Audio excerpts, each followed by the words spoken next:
Jesus win over? Who did Jesus win over? His victory. We are soldiers of the cross. In the name of Jesus, we shall conquer. Conquer what? Conquer what? Who sent you? What are you trying to conquer?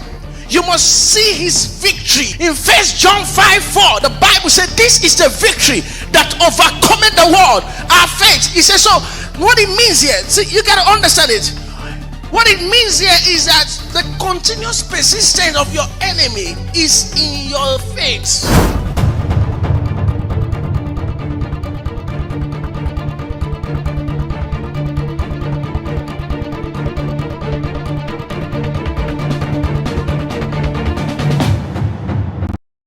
Sight and sound of the new creature.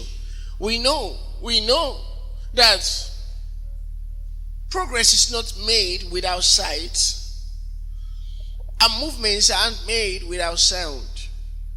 As a matter of fact, if there's going to be a progressive move, there must be sounds and sights. The Bible said the voice of God comes at the cool of the day. So the people could hear the voice of God. The voice of God had a step in the book of Genesis. And we're talking about amazing sight and sound of the new creature, because we've been talking about the realities of the man in Christ, and we said realities are different from fallacies. We're talking about what is real in the world of Christ. Christianity is a fraternity. I told you before, there must be somewhere you belong, and this is where you belong in Christ. I'm in Christ. I said because we see differently, we talk differently. And I said there are three vitals in our judgment. We see his extraordinary accomplishment, 1. 2, we stay in his victory. The Bible says, and that's beautiful for all of us, amazing. He said, this shall be written for the generation to come. At this time, we have not come. So it was a prophecy about our coming. He said, this shall be written for the generation to come, and the people which shall be created shall praise the Lord. Now, you already know that the Bible says in the book of Peter chapter 2 verse 9, he said, you are a chosen generation, a royal priesthood, a holy nation, peculiar people, that we should show forth the praises of him who had called you out of darkness into his marvelous light. All of this was a promise in the book of Exodus chapter 19, fulfilled here. Hallelujah.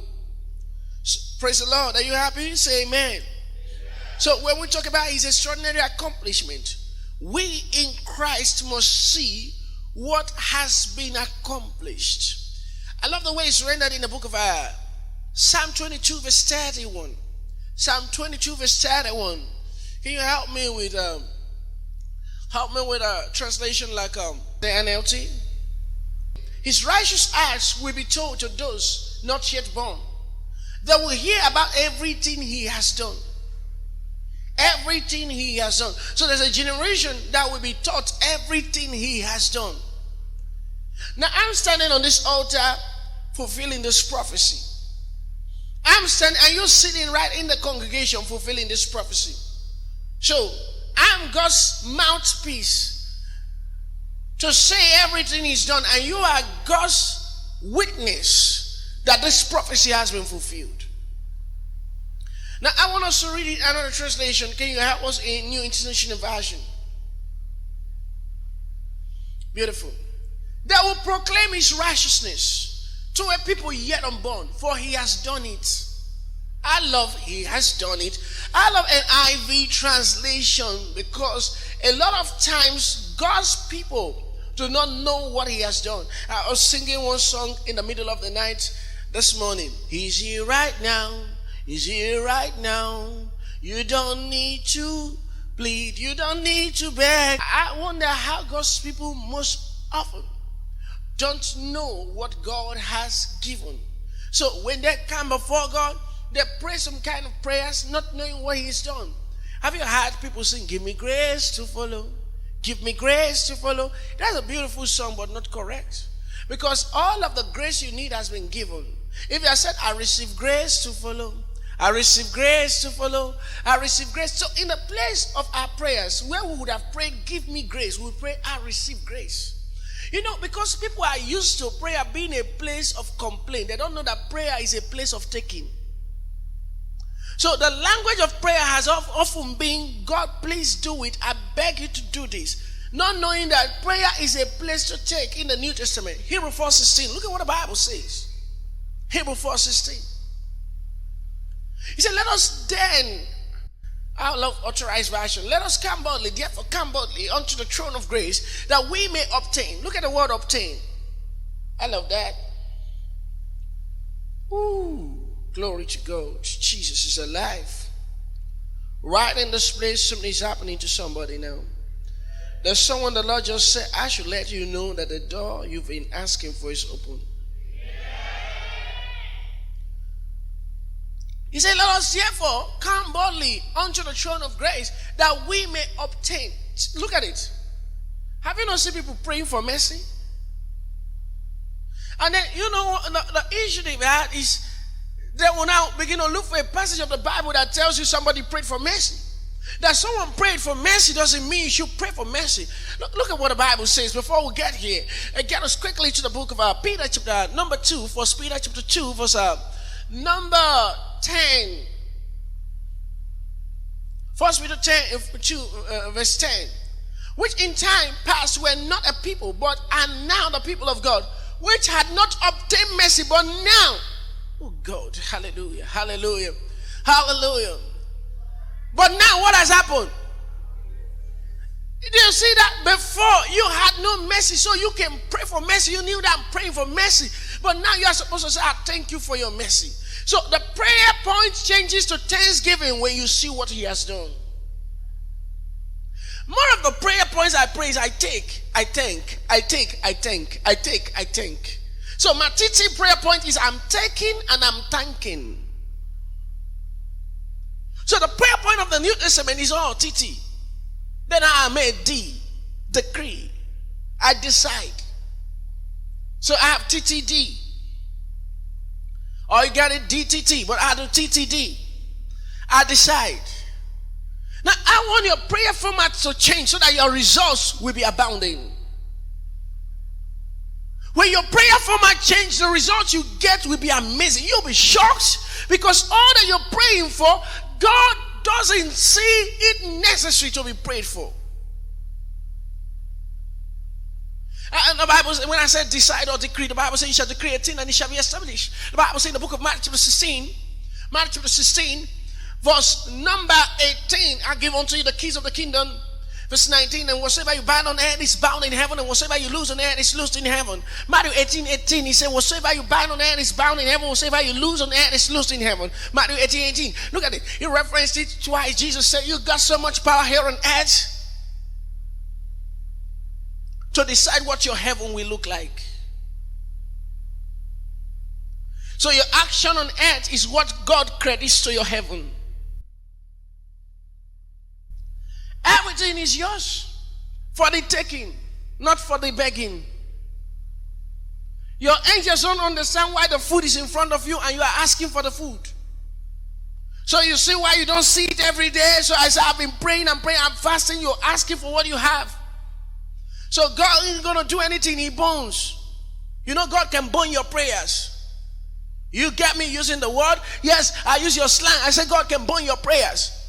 I mean, he ignores your prayers. The Bible says in the book of James chapter 4 verse 3, put it on the screen. Hallelujah. Look at it. He asked and received not because he asked amiss. All of you here listening to me when you were kids, how many of you tried cooking with maybe you made those kind of, you mimicked your parents' cooking with some kind of tomatoes? Especially if you grew up in this part of the world. Those kind of tomatoes were used for few things like preparing your shoe. As kids, you wore it as high heels. As kids, you do some of those things, especially the female children. They do their high heels with a can of tomatoes. Then, you use it to cook. You use everything that you see to cook. How many of you still do it? You can't even believe you did it. But they will be begging you to come into the house. You carried it inside. They say, go and keep it somewhere. You are looking for somewhere to keep your kitchen. You feel they don't understand this is your kitchen. You are looking for where you can arrange your kitchen. Look at you. But when you grew up, what happened? It left you. Christianity is not pointing, accusing fingers at people for their sins. Give them a chance to grow up. When they grow up, it leaves them. But till you grow up, what does God do? He has a bank of mercy. Did you just hear me? I said, till you grow up, what does God do? He has a bank called Mercy Bank. It's an extraordinary accomplishment of Christ.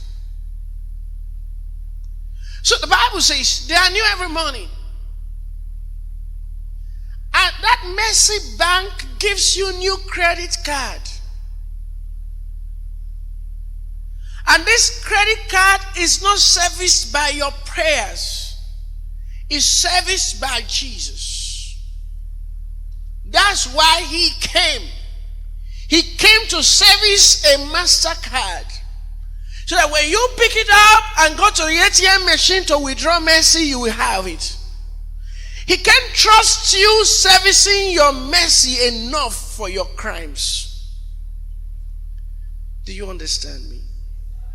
Say, I'm forgiven. Say, I'm forgiven. So what took me to all this? I read something to you in the book of Lamentations, chapter 3, verse 22. He said, they are new every morning. Then he said, great. 23. He said, they are new every morning. Great is thy faithfulness. He said, God is stable with it. Great is your stability. You are stable with it. You don't flare up. You don't flare up. If you have collected 5 mercy this week. No! God doesn't flare up. So the Bible says in Hebrews chapter 4. We're talking about, I told you the T, D. The first T is what? The first T is what? The second T is what? The D is what? You decree, you declare. Remember, there's no C. I cried. There's no C in my prayers. He said, let us therefore come boldly unto the throne of grace, that we may do what? You know, you didn't say it like you saw it. The Church of Jesus Christ is talking church. That we may do what? Now, the word obtain is translated from the Greek word. Okay. Let me use. There's a slang used here in Nigeria. They say, you want to obtain me. As a youth, you must have spoken that stance. You want to obtain me. While you were in school, secondary school. Now, the word obtain there, you know what obtain means? Obtain is to forcefully take. You forcefully take. Obtain here is translated from the Greek word lambano. So when you sing those songs, I lambano, you say I obtain. It means to seize forcefully. To declare a possession yours. So it doesn't matter who have it. The moment you took it and you say it's mine, you just obtained it. Without the permission of anybody. So the Bible says, he said that we may obtain mercy. Meaning, we are supposed to take mercy every morning. It's a prayer we do in my house. Every morning we start the day, I say, take your mercy. Imagine a house like that where we are not asking for mercy, we take. What a beautiful house I have. Because we just come morning devotion and say, take your mercy for the day, take your mercy for the day. We are aware that there's mercy for every day. We are aware it shouldn't be wasted. If you don't use yours, it should just be there. Just imagine someone that never used his mercy for 3 years. Suffering for what he shouldn't suffer for. One of these days I'm going to talk on mercy. And when I'm done with that topic, you will name your child Mercy. It's one of the most beautiful words in the Bible. Mercy is the mother of grace. Woo, you never had that. So you see the Bible say. that you may obtain mercy and find grace. So you can't find grace without mercy. Mercy is the owner of grace. Mercy is the one that hides grace. Grace lives in the house of mercy. Can I hear someone say, grace is in mercy's house? Hallelujah. So now everybody will go take mercy. Are you taking mercy? It's every day and it's new every morning. So what a beautiful mercy I have today. So amazing a mercy that I have. An unusual mercy I have today. So what we're talking about now, I told you, I said we have to see what he has done. So we do TTD. No C, we don't cry. No B, we don't beg. Tell your neighbor, say your prayer may not be answered when you come begging. He said come boldly. The B is boldly. Not begging. So not B for beg. You know when children are learning, they say A for apple. And then they tell them B for ball. They are careful to tell them what the B means so that the child will not come one day. And the child goes the other way. A for amala. B for bole. So, and then the child grows up with that language, and one day he writes it. And he said, they failed me. I wrote A for amala, they failed me. And he's doing English with amala in his own vocabulary. So God want to treat your vocabulary. So always understand it. There's no B for begging. We don't beg in the New Testament. Hey. The reality of the man in Christ. We don't beg. We see what he has done for us. Hallelujah. Isn't it wonderful to know that Jesus said, I've done it all. In John 19 verse 30. Oh, what a truth. Therefore, when Jesus have received the vinegar, he said it is finished. The word on the line is it is finished. He bowed his head, gave up the ghost. So it is right on the cross. That's the last word. It is finished. He didn't say I'm finished. Get it? Meaning there was a purpose for going there. If he said I'm finished, you say it was the agony of a man going through pains. Or he said it was a cry of pain. But he said it is finished. Meaning all the while Jesus was hanging there, he was in a spiritual factory. Marakasia. A spiritual workshop. The natural man saw him on the cross, but he was dealing with the cohorts of hell for you. Handling all that were against you. And at a point, he said, it is finished. His business was not with the Roman soldiers there trying to inflict him. They don't know. There was a spirit using them. It was a spiritual battle. Oh, the victory of the cross was consummated when Jesus said, it is finished. At that moment, all of the sickness that would come, that were, and the ones that are now, all of them submitted. All bowed. Everything that would have been a limitation, bowed. Christianity became the biggest. Now, no other name. Everything bowed. When Jesus said it is finished, Plato's revelation bowed. Aristotle bowed. Pythagoras bowed. You're going through the school. That's all school. Jesus came and put an end to them. You need to understand that he bowed. Oh, now that we have come, let's not make light that word, it is finished. It is one of the shortest words on the cross, but the most complete word for the new creation. It is the most complete word. It is finished. It is finished. It is unfinished. It's finished. Meaning, he was doing something. I see someone this way getting a car. Finished. Oh, hallelujah. Oh, dear Jesus. Oh, I love the Lord. So we glory in his accomplishments. Extraordinary accomplishment. So we do TTD. TTD with the creed. With the creed. Then there's one we do. You got to add it to it if you like. But in D, you can stop in D, TTD, because it's almost close to D.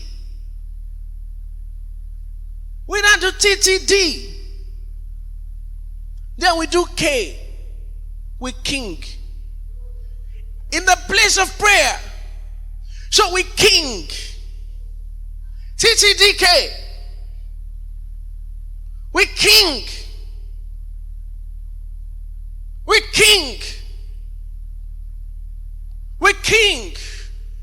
At that point, you say, I reign over circumstance. I walk over COVID-19. You're talking like that. You don't care who you're meeting. I've never had a problem with handshake. And I will not.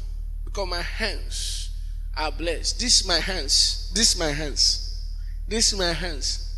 This is my hands that I use to eat food. It's not an ordinary hand. I mean, I use it to eat. But it's not an ordinary hand. So we may eat in the same plate, but I'm not normal. I king. The Bible says in the book of Revelation chapter 1 verse 6, he said, and had made us kings and priests. Had made us kings and priests. Romans chapter 5 verse number 15. But not as the offense, so also is a free gift. For if through the offense of one, oh God, hallelujah. Can you help me with New Living Translation there? Oh, hallelujah. But there is a great difference between Adam's sin and God's gracious gift. For the sin of this one man, Adam, brought death to many. But even greater is God's wonderful grace and his gift of forgiveness to many through this other man, Jesus Christ. Verse 16. And the result of God's gracious gift is very different from the result of that one man's sin. For Adam's sin led to condemnation, but God's free gift leads to our being made right with God, even though we are guilty of many sins. Verse 17. For the sin of this one man, Adam, caused death to rule over many. But even greater is God's wonderful grace and his gift of righteousness. For all who receive it will live in triumph over sin and death through this one man, Jesus Christ. They reign over death. Not just over sin, but over death. But that's beautiful. But that's narrow. So we'll go to authorized version to pick the flesh in authorized version. When you were growing up, have your parents ever finished eating and you were to take the plate out and you feel like they didn't do justice to this bone? You feel like this bone should be attended to. So I think the New Living Translation did not do justice to the bone. So I take the bone to King James. King James know how to chew bone with thou and whatsoever, whosoever, thou, whosoever, whatsoever. For if by one man's offense death reigned by one, much more they which receive abundance of grace and of the gift of righteousness shall. The word there is basileia. Basileia. In Greek, it means king. King over situation. Be in charge. Be in command. So to reign in life by one Jesus Christ. So when we write our translation, we're going to say to king in life. So it is part of your prayer point. You pack into a new environment. You say, I rule over this environment. I dethrone everything I've been acting as principality. The boss is here. You talk like that. You see what? Spiritually, you are in charge of that environment. The moment I move to where I am now, I'm in charge. I don't care those staying there before now. We rule in the spiritual. I'm not a human being. They are humans. And humans are meant to be ruled by spirits. So you see my physical body, but that's not me. I reign by my spiritual nature. So I reign in life. So you pray TTDK. T1 is what? T2 is what? D is what? K is what? You're king. Imagine your prayer like that.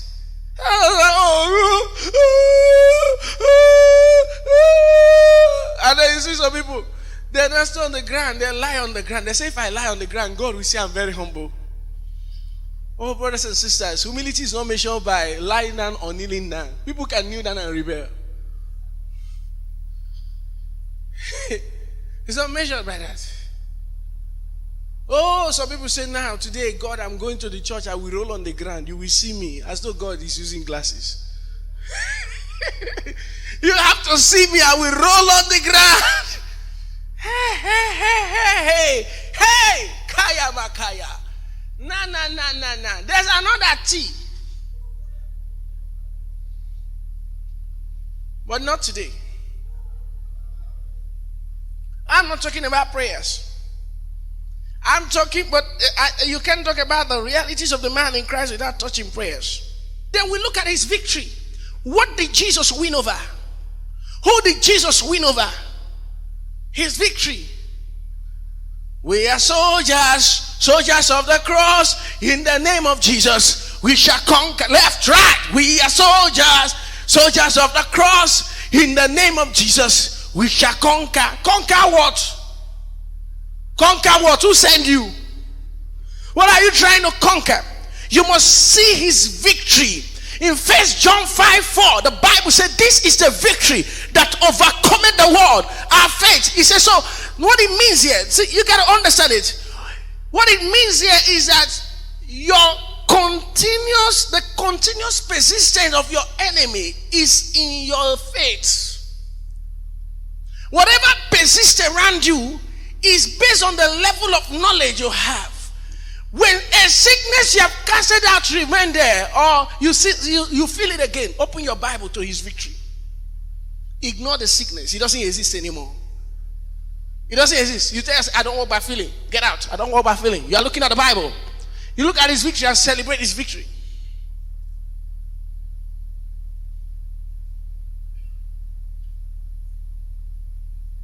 So when we decree also, oh, I don't want to go there. You must see his victory. You must see his victory. What has he conquered? What has he conquered? You know why? Some people will not resume church. They are waiting for school to resume, for church to resume. You don't know anything. You know why? Because in school, they teach mental. Your teacher is trained to talk to the mind. In the church, people are anointed to talk to the spirit. They are two different things. The church is the house of the deity. I mean the King of Kings and the Lord of Lords. Not a past king, he's a present king. And the everlasting king. See his victory. See his victory. What has he not conquered? That's why I like that song. What have you not done for me? What have you not done? Then see his glory. See his glory. When we talk about glory, it's from the Greek word doxia. It means majesty. See his majesty. See his majesty. See his fullness. When you see his majesty, you take answers. You don't wait for answers. You take answers. You see his majesty. What did he say? Matthew 18:20. Matthew 18:20. He said, if 2 or 3 are gathered in the midst of together, there I am in the midst of them. When 2 or 3 are gathered together in my name, there am I in the midst of them. It's his glory. He's omniscient. He's omnipresent. Oh God, he's omnipotence, meaning everything he can do. Omniscient, he knows everything. He knows everything. His judgment over that sickness is final. If he says it's not there, it's not there. Don't be ruled by what you feel anymore. But you know one thing that has spoiled many of you? Because there are a whole lot of people that see what you are not supposed to see, so you move to them. You move to them. You move to them to ask, what did you see? Tell me, what did you see? I went to see my pastor. My pastor said there's no problem, but I know there's a problem. What did you see? Pray, check. So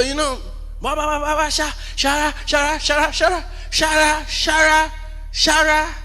I see your uncle. Your uncle is the cause of why you are like this.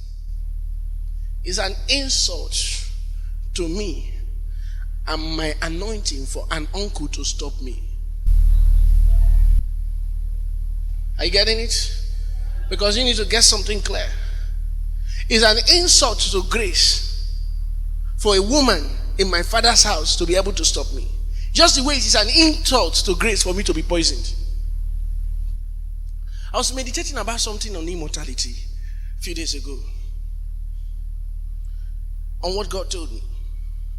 He has said to me before now, no man born of a woman can be able to kill. He said it to me in a vision. Then I saw it also in the Bible. So I believe it. Then I thought about something. I said, if God, this is how I preach to myself. I say, if you were somebody else and the Almighty God has told you this, is there anybody on earth you'll be afraid to eat his food? That's the only way to test it. When a good witch doctor do a DHE for you, after they test it with what? They will test it. God, you can't trust it if you are not shouting. They have to shoot you. That's why, see, it's a risk, but it's a risk worth taking. Because if it's not taken, it cannot be trusted. How can you go somewhere and spend 2.5 million on a DHE and they didn't test it? Are you okay? You think you are safe? They didn't test it. I don't know how people think. If I were them, I would tell the native doctor, please, can you test it? I may choose where you will test it. Now, I will say, test it on me. You did it on me, but don't test it at this place. Don't test at this place. Test it in a place where if anything goes wrong, I can still be okay. But I must say, test it. Because if you test it on yourself, that's not a proof it will work on me.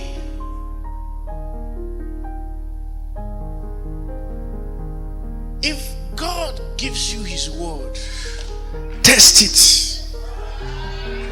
Don't be afraid of the test. You are only afraid of the test if it's not the real. You see why? Do you know why a politician can enter the coffee and is locked there for 3 days? You have seen the evidence of those that entered before. You are not the first to enter. But if it's the native doctor, you say, wait, how long have you been practicing? This is the first case. You are my first client. What do you want to do to me? You enter the coffee, I will lock you there for 3 days. Have anybody entered the coffee before? No. Will you enter? Now you gotta get it. Do you know, you came after many people have come. And these people that came before you tested the word.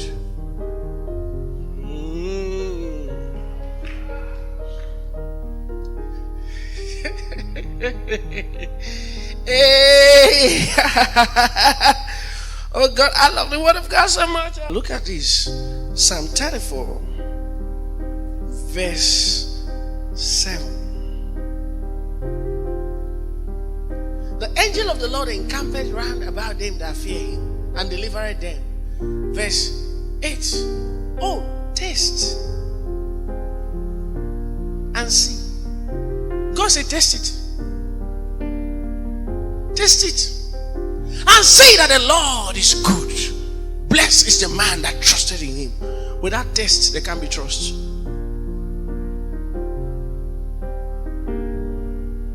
So I was just meditating on it. And I said, why do people fear poisons?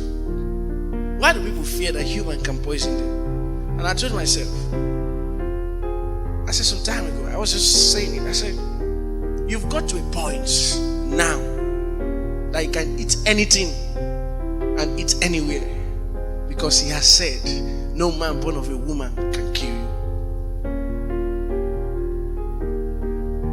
We must see differently.